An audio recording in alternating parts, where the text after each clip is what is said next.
Hey, this is Clear Tonic, and this is a recording of my fastest run of Umihara Kawase Shun any percent longest path. We're going to explain things as we go, so let's get started. Okay, in any percent longest path, in this game what we're going to be doing, if you see on the map to the right, we're going to be navigating through the most amount of stages it takes to unlock an ending path. So what that means is that there's many different ways to unlock endings, all of which are the same, and that just means clearing an ending door. So the category is defined as taking the most amount of stages possible to do so. So it's a good showcase of the different types of stages in the game. We see in this run it kind of cascades from being simple stages like you're seeing here in the beginning to much more complicated later on. So Umihara has a fish hook similar to every other entry in the series, and the fish hook allows her to basically navigate wherever she wants. Now the fish hook, you can throw it out and you can also retract it, which is by pressing up and down. And those two mediums, in conjunction with being able to press left and right to control Umihara herself, you're able to control Umihara and her destination pretty well. And it's up to the runner to be able to have very specific and precise inputs to be able to control this. Now you can only see so much on screen, but there's a lot of very small, very little details in every movement you do as Umihara. And there's a lot of variance in what can happen if you're even a few frames off holding one direction versus the next. So Umihara has a fair amount of techniques. It's more than just grappling. You saw in that last stage you were able to throw a hook on the ground and jump back and forth to gain some serious speed, and we're going to see that a few times throughout this run. But otherwise, it's a matter of just sort of throwing out your hook and being prepared to start the stage right away and dive into it. And yeah, you can do a fair amount of clever skips and tricks. So what we just saw there is a boss skip.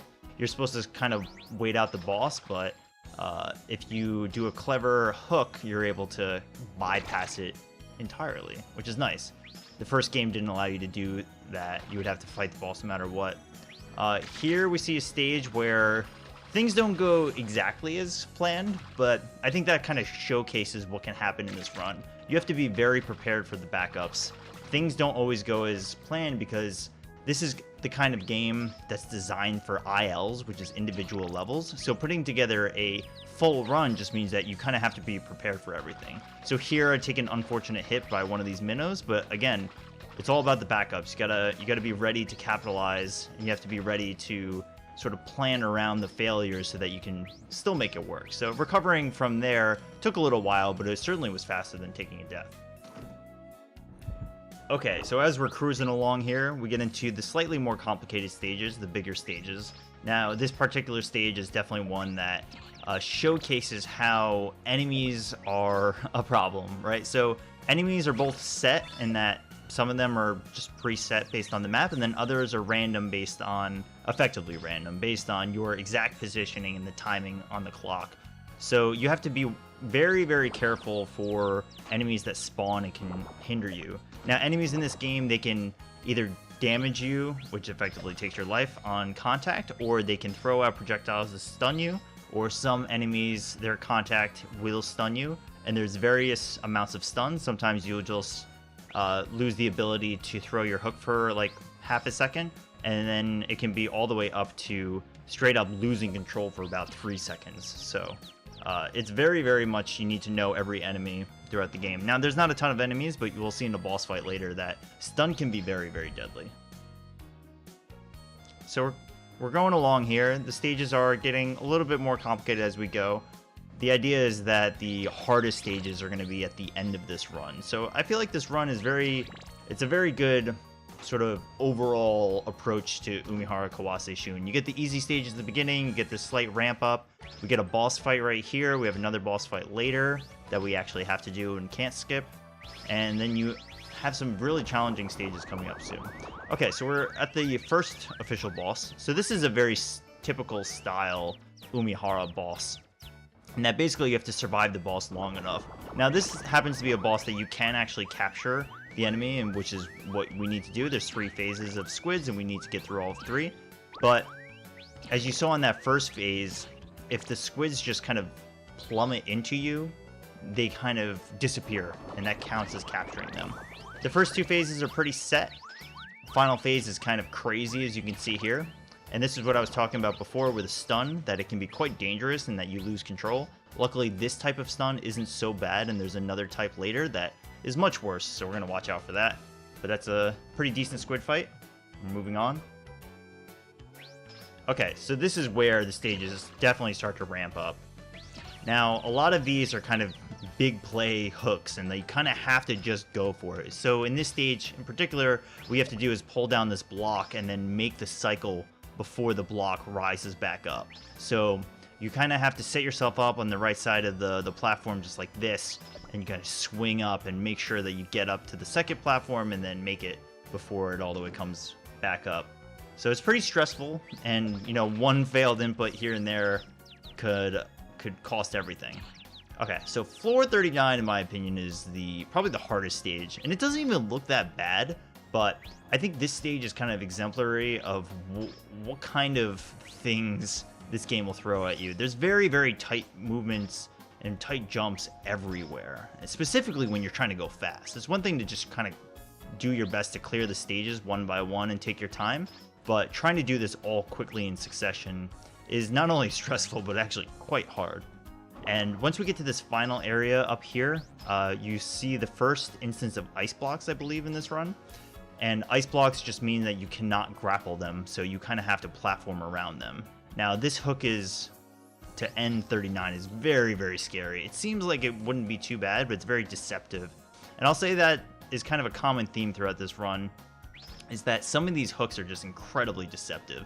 And you might think that like a small hook isn't really too hard to just get from point A to point B, but sometimes the smallest hooks are the hardest hooks to land. Eventually, that was a little bit of a rough stage, but we get through that too. And this is a good example of a stage you really just have to go for everything.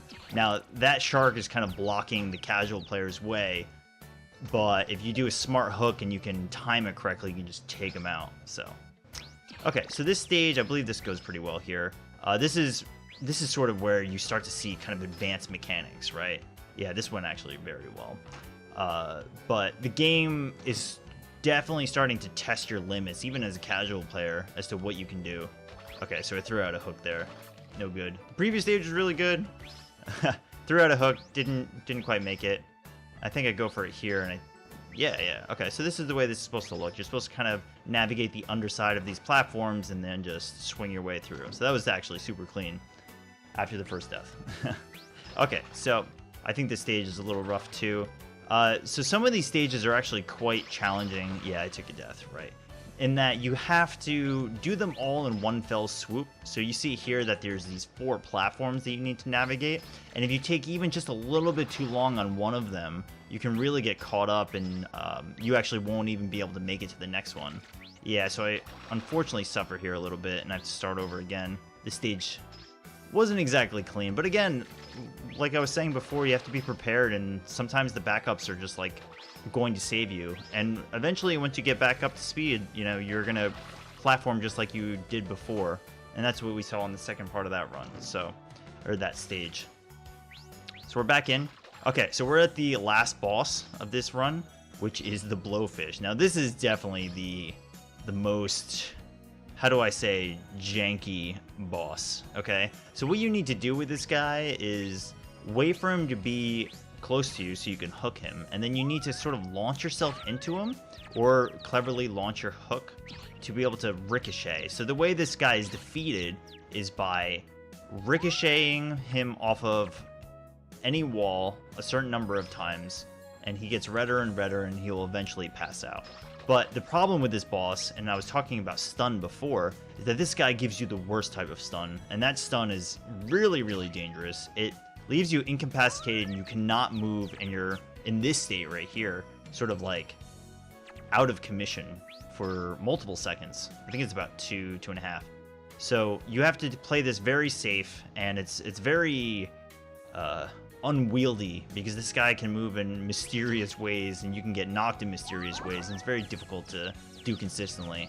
So that wasn't an optimal fight, but it was a fairly safe fight. I just wanted to finish this run because I hadn't died too much, and That's kind of what I would expect a normal Blowfish to look like, okay?